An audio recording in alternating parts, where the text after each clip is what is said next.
இன்னைக்குரிய devotion எனக்கு தகுதி உண்டா? 1 சாமுவேல் 3:10.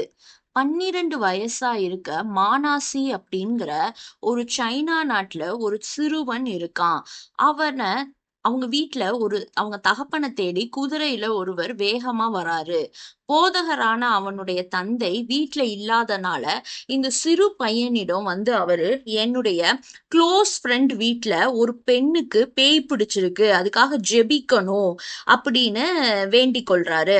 அவங்க அப்பா வேற ஒரு ஊழியத்துக்கு போனனால இவன் அவர் வர்றது எப்பன்னு தெரியாதுன்னு சொல்றான்.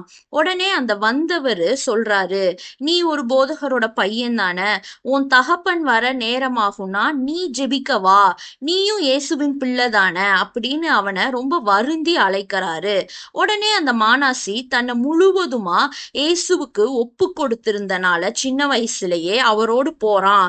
செல்லும் வழியெல்லாம் ஜெபித்து கொண்டே போறான். நான் தேவனால பயன்படுத்துவதற்கு எனக்கு தகுதி இருக்கா? என்னுடைய இருதயம் சுத்தமானதா? பாவ கரைகள் என் உள்ளத்துல இருக்கா? அப்படின்னு தன்னைத்தானே ஆராய்ந்து கொண்டு ஜெபித்து கொண்டும் போறான். அந்த பெண்ணுக்கு ஜெபிப்பது தேவ சித்தம் அப்படின்னு அவன் மனதுல உணர்ந்து கொள்றான். சின்ன சாமுவேல போல தேவனுக்கு கீழ்ப்படியறான். இவன் வருகையை அறிந்த பிசாசு, மானாசி அப்படிங்கிற தேவ மனுஷன் வரப்போறான், என்னை விட்டு விடுங்க, நான் போயிடுறேன்னு அவன் வரதுக்கு முன்னாடியே அங்க ரொம்ப ஆர்ப்பாட்டம் பண்ணிட்டு இருக்கு. வீட்டுக்குள்ள வந்த மானாசி, ஆண்டவரே உமது நாமத்தை மகிமைப்படுத்தும்னு ஜெபிச்சுட்டு ஒரு பாடலை பாடி முழங்கால் படியிட்டு அந்த பிசாசு பிடித்த பெண்கிட்ட ஜெபிக்கிறான். அந்த பெண்கிட்ட இருந்து அந்த பிசாசு வெளியேறும்படி இயேசுவின் நாமத்துல கட்டளையிடுறான்.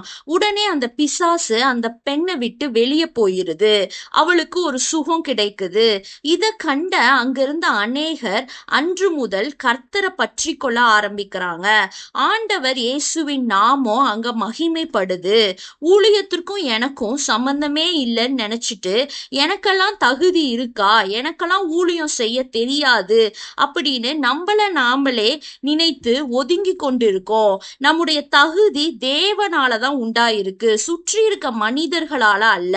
இயேசு கிறிஸ்துவின் ரத்தத்தினால யார் யாருடைய பாவங்கள் எல்லாம் கழுவப்பட்டு சுத்திகரிக்கப்பட்டதோ அவங்க எல்லாருமே தேவனுடைய ஊழியம் செய்ய தகுதியுள்ளவங்க. லேகியோன் பிசாசிடமிருந்து விடுதலை அடைந்த அந்த கல்லற மனிதன் கூட இயேசு அவனுக்குன்னு ஒரு ஊழியம் வச்சிருந்தாரு. அவன் இனத்தார்கிட்ட போய் சாட்சி சொல்லுகிற ஒரு ஊழியத்தை கொடுத்திருந்தாரு. நாமும் இயேசுவின் ரத்தத்தால சுத்திகரிக்கப்பட்டவங்களா ஊழியம் செய்வோம். தேவனே உமக்கென்று எழும்பி பிரகாசிக்க கிருபை தாங்க. ஆமேன்.